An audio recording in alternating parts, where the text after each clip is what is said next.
La figura del analista es algo que todavía en México parece que no está muy destacada. Son algunas situaciones en donde lo dejamos como si no tuvieran un papel relevante, como si no influyeran al momento de planear, al momento de ganar, o incluso un error en cuanto a análisis te puede hasta llevar a perder.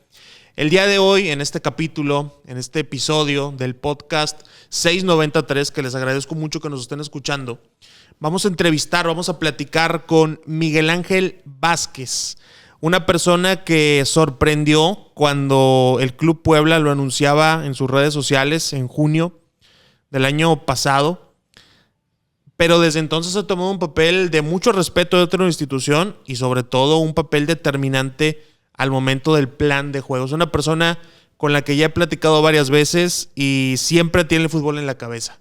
Miguel Ángel, qué bueno que estás aquí, qué bueno que pudimos tener la oportunidad de platicar. Bienvenido y lejos de tu tierra, ¿no? Lejos de Venezuela.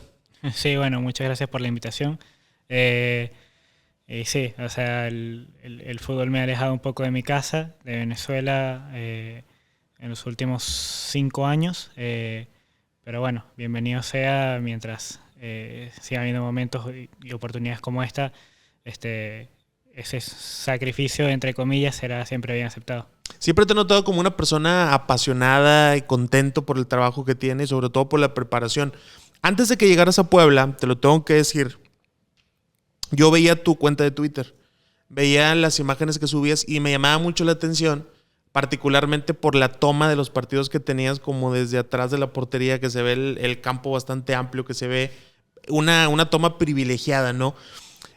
Y buscando información sobre ti, encontré que cuando tenías 15 años dirigías un equipo sub-10 en Venezuela. Sí, me retiré del fútbol a los 15 años. El fútbol era mi vida, sentía que no iba a poder llegar a ser futbolista profesional. Y comencé a recibir consejos, recomendaciones de un entrenador, bueno, en ese momento era el preparador físico de la selección de Venezuela, Fabián Bazán, que me instruyó y me ayudó a llegar al mundo del rol de entrenador. Llegué a una academia, gracias a su recomendación, entré en una academia de reconocimiento en mi ciudad, en formación de jugadores. Y bueno, llegué con 15 años, pedí entrenar, era lo que yo quería, sin remuneración, sin ningún, digamos, beneficio económico o lo que correspondiera, sino la posibilidad de entrenar un equipo. Era lo que yo quería y ellos tenían vacante para ser el ayudante, sí, primero de la sub-8, luego de la sub-10, eran niños, pero me permitía acceso a mí al club y a ver todos los entrenamientos, entonces para mí era un negocio redondo. Entonces, sí, comencé ahí en esa academia entrenando primero la sub-8, luego la sub-10 y luego la sub-12. Oye, antes de arrancar el episodio, te decía que me había encontrado una foto tuya, que te la vuelvo a mostrar y en este momento para la gente que lo esté viendo en YouTube, la está observando. Es una imagen, ¿en qué equipo es? Ese es el Deportivo Anzoátegui, es el equipo de primera división de mi región, donde comenzó a dirigir Nicolás. Y donde yo, un año después de lo que te comentaba en esta academia, llegaba, sí, como analista de rivales. Ya yo había llegado antes de que comenzara el proceso de Nicolás ahí. Pero bueno, me quedé y ahí compartimos un año en el club, que es una época muy, muy buena para el club. Llegan a la final, ¿no? Llegamos a la final en 6 meses. Justo yo venía de 2 procesos con cuerpos técnicos anteriores que no habían sido exitosos a nivel de resultado, entonces... Y que la llegada de Nicolás y de su cuerpo técnico de Damián Ayude, hoy entrenador de la sub-17 de Venezuela, congeniamos mucho, hubo muy buena química de trabajo y hubo muy buenos resultados. Entonces fue una época súper exitosa para el club y para nosotros. Oye, pero a ver, lo dices de una forma muy natural, pero a los 16 años trabajabas en un equipo de primera división de tu país, el equipo de tu región. ¿Le ibas a ese equipo? ¿Eres aficionado a ese equipo? Soy fanático, sí. Soy de la ciudad, soy fanático. Iba como fanático desde los 11 años hasta que me tocó trabajar ahí. Y bueno, ahí el fanatismo aumentó y la pasión aumentó todavía más. Pero es que digo, no es algo normal. Lo cuentas como si fuera una situación cotidiana, pero que a los 16 años estés trabajando con un técnico que haya confiado en ti, que hayas tenido tan cerca. Hoy que pues ya ha pasado tiempo desde entonces, ¿Cómo ves a aquel muchacho de 16 años? Es una locura, ¿no? Pensar que alguien de esa edad esté siendo con un papel determinante en un equipo de fútbol. Sí, sí. Bueno, la pasión sigue siendo la misma. He aprendido mucho en el camino, muchísimo. Antes no. Para ese momento seguro sentía que estaba capacitado y capaz digo no tanto, pero la pasión era muchísima. Mi rol era, digamos, similar, con otras herramientas, con otro presupuesto y con otra estructura del club, o sea, era un contexto muy diferente. Pero bueno, se dio así, o sea, desde esa academia, para completar un poco el hilo, yo comienzo a prepararme, a formarme sobre el tema de análisis de rival. Entrenaba al hijo de un jugador del equipo de primera de mi ciudad y le gustaba cómo yo entrenaba. Surge una reunión, un evento donde yo llego a conocer al entrenador del primer equipo de mi región, el entrenador del Deportivo Anzoátegui. En esa reunión él se interesó por mi trabajo y en una semana yo estaba ya trabajando en el equipo en el Deportivo Anzoátegui, en el rol de analista. Y bueno, fue de ahí para adelante. Tenía 16 años, es verdad, era muy joven, había muchas cosas que no conocía, pero bueno, lo intentaba suplantar con mucha pasión y muchas ganas de aprender y de mejorar. Sentía que con eso podía respaldar esa falta de experiencia que tenía. Llega un momento, Miguel Ángel, en donde había que dar pasos hacia adelante, ¿no? Y decides enfocarte en la preparación como analista yéndote a estudiar a Europa. ¿Cómo es esa decisión en donde pues dejas tu hogar y te vas a España a prepararte? ¿En dónde te preparaste? ¿Cuál fue tu especialidad? Platícanos. Sí, fue dificilísimo. Era una decisión que yo ya tenía casi tomada. Como te comento, llego a este equipo, ahí ya tenía 16, 17, cumple 17 años. Trabajo con dos cuerpos técnicos y era una decisión ya tomada. Es decir, al momento que yo terminé mis estudios en Venezuela, se hice bachiller. Sí, ¿la preparatoria aquí? Sí, la preparatoria. Yo me voy a ir a formar como entrenador. Mi formación es como entrenador en la Real Federación de Madrid de fútbol. Era una decisión tomada. Llega Nicolás y su cuerpo técnico, la sincronía, yo sentí que era muy grande y los resultados habían sido muy buenos, y ahí es donde a mí sí se me complica la decisión de yo sentir que estaba abandonando algo que para mí era muy preciado. Sí. Entonces, pero bueno, la tomé, sabía que iba a ser muy importante para mi futuro, de ir a hacer el curso de entrenador UEFA, que dura 3 años, hasta obtener la licencia UEFA Pro, y que era lo que tenía que hacer. Entonces, tomé la decisión. Mi preparación es como entrenador. Como entrenador son 3 años, el UEFA B, UEFA A, UEFA Pro. Y esos son los estudios que yo decidí hacer allá, más allá de luego cursos, distintos cursos complementarios en el tema de análisis de rival y el uso de las herramientas y todo lo que implica. Pero bueno, mi formación, digamos, la parte gruesa es como entrenador en la Real Federación de Madrid. ¿Y tienes la licencia UEFA Pro? Sí. ¿Llegaste hasta ese nivel? Sí. ¿Y cómo es ese trabajo? ¿Tienes tu licencia después de los 3 años y cada cierto tiempo te tienes que estar actualizando, tienes que presentar algún examen o cómo funciona? Sí, o sea, luego tienes que hacer una revalida. Yo todavía, digamos, falta bastante para eso, pero tienes que estar haciendo convalidaciones constantemente. O sea, es parte del proceso. Pero bueno, yo al terminar hace nada, todavía no pienso. ¿Todavía no piensas en la revalidación? No. Oye, y tengo entendido también que estando en España ya trabajabas con el Arcamón para Puebla, ¿no?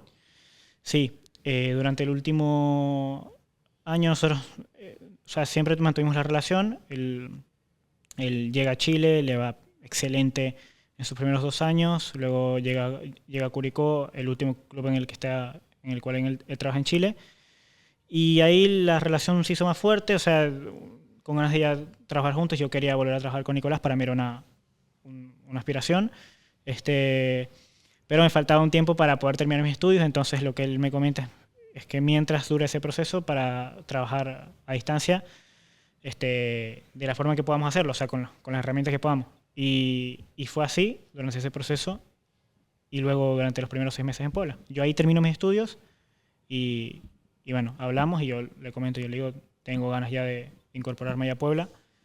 No tengo ganas, no. Tengo ya la posibilidad de hacerlo al finalizar mis estudios, y fue así. Y te llamaron y llegaste al fútbol mexicano. Después de conocer este proceso, tanto de tu carrera como analista en Venezuela, tu formación como entrenador en España, llegas al fútbol mexicano. Platícanos ¿Qué haces dentro de un equipo de fútbol? ¿Qué haces dentro del Puebla?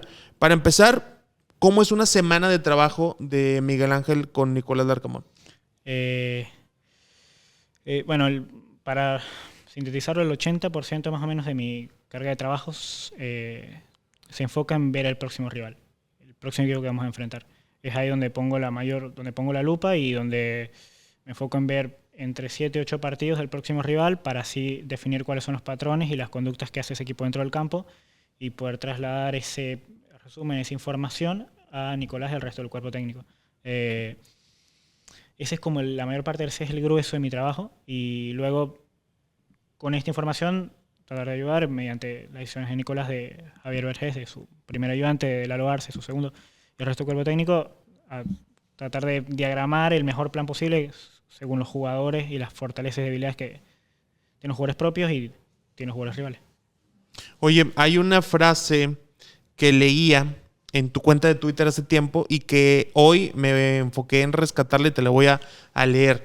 Dice: la explosión de las metodologías modernas ha llevado al olvido a tareas que antes parecían fundamentales. Eso lo escribiste hace algún tiempo, no sé si te acuerdes, que hablabas ahí un poquito del entrenamiento analítico, de mucha repetición, de tratar de volver a las bases. ¿Qué tan importante crees que es esa parte de que en el entrenamiento, por más preparado que estés, como es tu caso, o por mejor que te esté yendo, como le ha pasado a Puebla en los últimos torneos, no olvidar las bases de la repetición de algunos ejercicios? Sí, o sea, me parece fundamental. De hecho, creo que, bueno, antes habías hablado, creo que en la charla con Nicolás habías hablado de Bielsa, que es un creyente, él es bastante dogmático con el tema de la repetición, y es que la repetición genera mecanismos, genera automatismos, no solamente dentro de jugadores, dentro de todas las personas. Es decir, tú te levantas de tu cama y tienes conductas bastante parecidas, vas al trabajo en tu auto y tienes conductas similares que se van repitiendo día a día, y durante el entrenamiento es similar. Entonces, a veces no por... Dentro de esas frases que escribí, o sea, lo que quería reflejar era que no puedo a veces por hacer más difícil una situación de entrenamiento o por llenarla de más matices, es mejor que una situación donde pase A, pase B, te lleva a generar un automatismo más rápido que esa cantidad de variables que se le pueden agregar a un ejercicio o a una situación de entrenamiento. Hay una situación que creo que es donde más interés puede causar tu trabajo, Miguel Ángel. ¿En dónde estás al momento de que está jugando el partido? ¿Y en qué aportas al cuerpo técnico? Platícanos de eso. Si en el estadio hay un techo, como en casi todos los estadios, estoy en el techo. ¿En el techo? Sí, estoy en la parte más alta que tiene cada estadio, con un radio y con mi computadora mandando imágenes al banco, y con el radio comunicándome con tanto el primer auxiliar como el segundo auxiliar. Hay más gente en la comunicación, temas de pelota parada, etcétera. Pero estoy en la parte más alta del estadio, viendo todo desde una posición que el contraste con el nivel de campo es gigante. Quienes han tenido oportunidad de ver un partido a nivel de campo y luego uno capaz de, no sé, para poner una situación de público, de tribuna alta, es una diferencia gigante.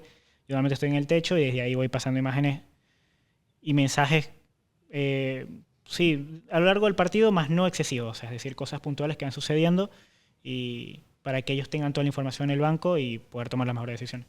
De pronto por ahí, ahora que dices de cosas puntuales, a veces el analista tiende a usar mucha terminología, ¿no?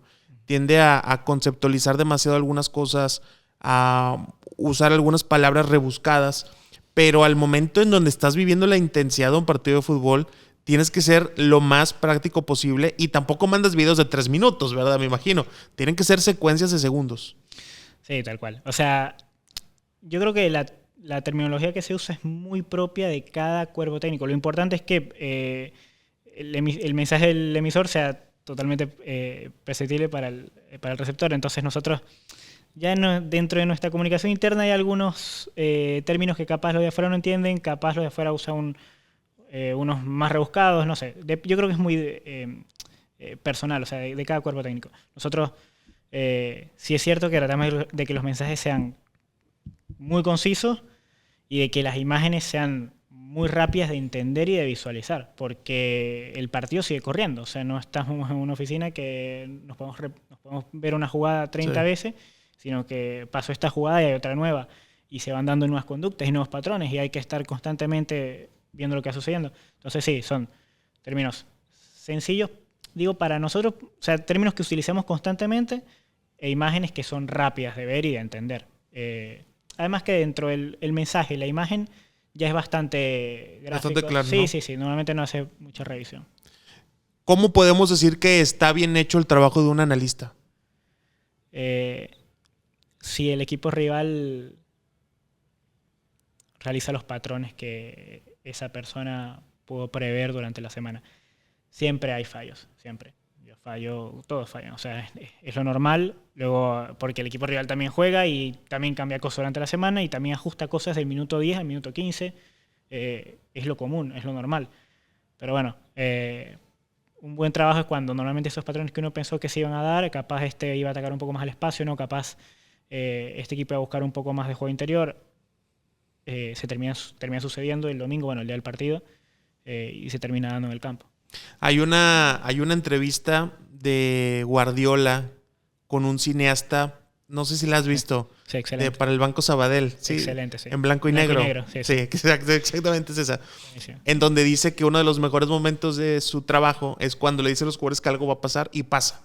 ¿Tú tienes esa satisfacción? Cuando estás allá en el techo del volcán o estás en el techo del Azteca, desde arriba con tu radio, con tu computadora y ves a Nico ahí y te das cuenta y dices, sí está pasando lo que vimos en la semana. ¿Tienes esa satisfacción? Me pasa más que todo después. O sea, al momento de ver el partido del día siguiente y de decir, bueno, esto sí pasó. Durante el partido, la verdad... Es mucha adrenalina. No hay momento para sentir ni alegría, ni tristeza, ni rabia, sino para... Bueno, sí, se está dando. Bueno, capaz no. ¿Qué está pasando? ¿Por qué no podemos corregir? ¿O cómo podemos corregir? Quise decir. Hay poco tiempo para sentir y mucho tiempo para pensar y para escribir 1000 cosas y para trasladar al banco una y que ellos tomen la mejor decisión. Que ellos con esta información ojalá que sea válida y que tomen la mejor decisión. Pero sí, me pasa sobre todo, pero el día siguiente al momento de ver el partido ya con calma y de decir, bueno, esto sí pasó, o capaz esto no pasó, ¿por qué? Capaz, digo, me equivoqué yo o capaz, qué sé yo. Pero, no digo bien el mensaje, nos falta ver una cosa. ¿Cómo puede pasar? Pero bueno, es más que todo el día siguiente. El día de partido, el momento de partido es tensión máxima y es como que no tienes tiempo para reflexionar. Oye, ¿y cómo podemos decir que está mal hecho el trabajo de un analista? Y si el Antonio, un poco lo contrario de lo que te había dicho antes, si esos patrones que él pudo analizar previamente no se dieron, sobre todo eso, que luego es muy subjetivo porque también el equipo rival cambia. Entonces, depende mucho del contexto, pero normalmente si esas cosas que él ha analizado, que él preveía que iban a pasar, no terminaron sucediendo. Pero bueno, ahí principalmente es donde el trabajo sí queda un poco, digamos, anulado por un nuevo planteamiento del rival y bueno, toca reestructurar sobre el propio partido, pero es ahí donde capaz uno le queda la sensación de, bueno, no sé esto que había pensado. Bueno, ¿qué vamos a hacer? Pasaste por el fútbol venezolano, te fuiste a preparar a España. Desde el primer minuto, ya con 16 años, ya te respetaba un técnico de primera división, lo cual yo creo que tiene muchísimo valor, que le den ese lugar a tu opinión, a tu palabra. Te preparas en la licencia más importante que hay en el mundo para una persona que se quiere dedicar al fútbol, como es la licencia UEFA Pro. Y hoy eres analista en un equipo mexicano. ¿Hacia dónde va Miguel Ángel? ¿A ser director técnico principal? ¿A ser auxiliar? ¿Te gustaría ser director de inteligencia deportiva en algún momento? ¿Cuál es el futuro que ves para ti? Todavía lo veo muy a lo... Pongo plazos que sé que puedo alcanzar a corto plazo, a mediano y a largo plazo. En un futuro, yo no lo niego, a mí me gustaría ser entrenador. Es mi anhelo desde que comencé en el mundo o sea, que me metí en el rol a los 16 años. Era y es ser entrenador en primera división. Pero bueno, todavía falta un camino largo y aprender muchísimo, muchísimo. Hoy en día lo hago, de mis compañeros son muy buenos. Dentro de mi cuerpo técnico son muy buenos y Nicolás también. Los resultados están a la vista. Pero sí, en un futuro a largo plazo me gustaría ser entrenador. Oye, ¿y tú tienes relación o tienes acercamiento con el futbolista o es solamente con el cuerpo técnico? No, también con el futbolista en cosas puntuales que capaz Nicolás delega para que ellos vean, capaz en mí, capaz en unos auxiliares, pero en jugadas puntuales durante la semana o capaz del rival. Depende del día y del momento, pero sí tengo contacto de capaz, mira esta jugada o que bien, o hicimos bien esto, o capaz esto no tanto, pero en jugadas puntuales y en momentos concretos sí tengo contacto con el jugador para esos pequeños detalles. Luego las cosas macro y todo lo que es el plan de juego, todas las cosas que involucramos al colectivo, Nicolás. Es el encargado de eso. Sí, y sus auxiliares. ¿Tú tienes alguna influencia, o más que influencia, tienes alguna relación con la búsqueda de nuevos jugadores para el equipo de refuerzos? No tanto, o sea, ahí nosotros tenemos un área de dirección deportiva, que la encabeza nuestro director deportivo, valga la redundancia, que sí se encarga de hacer el proceso de scouting, de tener los nombres siempre listos en caso de que haya que buscar en una posición determinada. Así que ahí es como que se encargan ellos y luego la decisión final, según cómo comprende el juego Nicolás, cómo entiende él su modelo de juego, la toma él con el resto del cuerpo técnico, yo como un integrante más, pero no en un rol protagónico, digamos. Oye, después de lo que te ha tocado ver en nuestro país, después del año que tienes aquí, ¿no? Acabas de cumplir un año en México y el tiempo que tenías trabajando a distancia, ¿qué te pareció el fútbol mexicano? ¿Qué te ha parecido el prototipo de futbolista mexicano también? Excelente, la verdad, excelente. Técnicamente muy dotado. Un ritmo de juego alto y tácticamente muchos recursos. Hay equipos en México, en la Liga MX, que tácticamente plantean desafíos muy difíciles a sus rivales, tienen un modelo de juego muy definido y la base de eso es que el jugador tenga tantos recursos para poder hacerlo.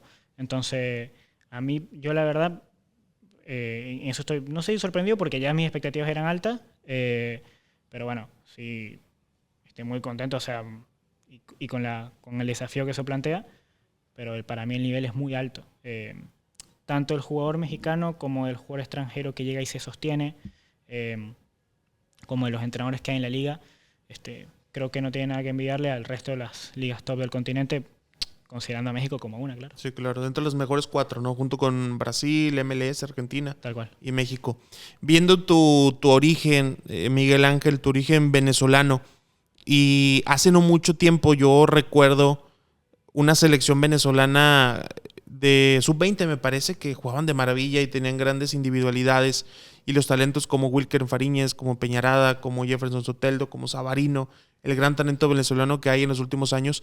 ¿Qué consideras que le falta al fútbol venezolano? Viéndolo ahora desde una perspectiva desde afuera, y a ti que te tocó estar adentro un tiempo también, ¿qué piensas que le falta al fútbol de tu país? Venezuela, la Federación de Venezuela y el fútbol venezolano son relativamente jóvenes dentro del continente a nivel de competencia real. Venezuela comienza a competir a partir de los 2000. La primera eliminatoria que nos sale último es 2002. Entonces, en cuanto a tiempo compitiendo, tenemos poco con respecto al resto de selecciones. Ha habido un boom. Antes Venezuela, su primer deporte era el béisbol. Todavía lo sigue siendo, pero de una forma mucho más peleada con el fútbol. Entonces, es un crecimiento que va a tardar más de lo que capaz nosotros pensamos en 2010, y hoy te encuentras una generación, lo que para nosotros fue una generación de oro, que fue esa sub-20, Soteldo, Wilker, Fariñez, Peñaranda, Ferraresi, etcétera, todos esos jugadores que hoy juegan en Europa o en grandes clubes del continente, y es un crecimiento normal, que no todas las selecciones comenzaron a competir y ya lograron meterse en el Mundial, lograron hacer cosas importantes, y nosotros nos quedamos cerca ya en un momento para el eliminatorio 2014. Hoy se dio un paso hacia adelante, la federación contrató un entrenador de muchísima jerarquía, muchísima, que hay que escucharlo y aprender, como José Néstor Peckerman, y creo que vamos por buen camino. Encontramos ese sendero con Peckerman y la selección está sacando nuevos jugadores. Así que soy bastante positivo con lo que viene. Si creo que hace falta algo, lo que hace falta es seguir compitiendo. Hace falta tomar ese rumbo que hoy tenemos y yo creo que vienen cosas positivas. Venezuela va a seguir sacando jugadores. Hoy, hace 3 meses llegó a la final del torneo Esperanza de Toulon. Sí. Así que bueno, creo que vienen cosas buenas. Venezuela va a competir los próximos años en Sudamérica. Aquí tenemos en México un muy buen recuerdo de Giancarlo Maldonado, aquel centro delantero del Atlante. Sí, mítico delantero. Segundo mejor goleador de la historia de Venezuela. Lo pasó ahora Salomón Rondón, si no me equivoco. Sí, muchos goles en Atlante y en Venezuela también. El club fue un jugador importante. Sí. Y aquí en Nuevo León tenemos a Soteldo. Sí, Soteldo, nosotros lo enfrentamos en la final, ¿no? En esa final. En Zamora. Soteldo, sí, en Zamora era la gran promesa. Y juega espectacular. Ese torneo es su torneo revelación. Nosotros creo que la final hace 2 goles o un gol o una asistencia, no recuerdo, pero es decisivo. Y de ahí se va el fútbol chileno. Sí. Tiene muchísimo talento, mucho. Un chico muy talentoso, el 1 contra 1, regate en corto, controles orientados. Muy buen último pase, porque es cierto que le gusta el 1 contra 1, pero también tiene un buen último pase. Él está lleno de talento. Hace falta capaz un poco de continuidad. La tuvo en Santos y fue jugador importante. Pero bueno, el talento lo tiene. Miguel Ángel, te agradezco mucho el tiempo y la apertura que tuviste. Te quiero hacer una última pregunta antes de despedirnos. En lo que llevas aquí en México, ¿quién es el técnico rival que más te ha costado descifrar su estilo de juego, su plan de juego? Es una buena pregunta. Han habido técnicos difíciles. Hay algunos que tienen su idea muy clara y no cuesta tanto como descifrarla, pero son técnicos que sus equipos representan muy bien lo que ellos plantean.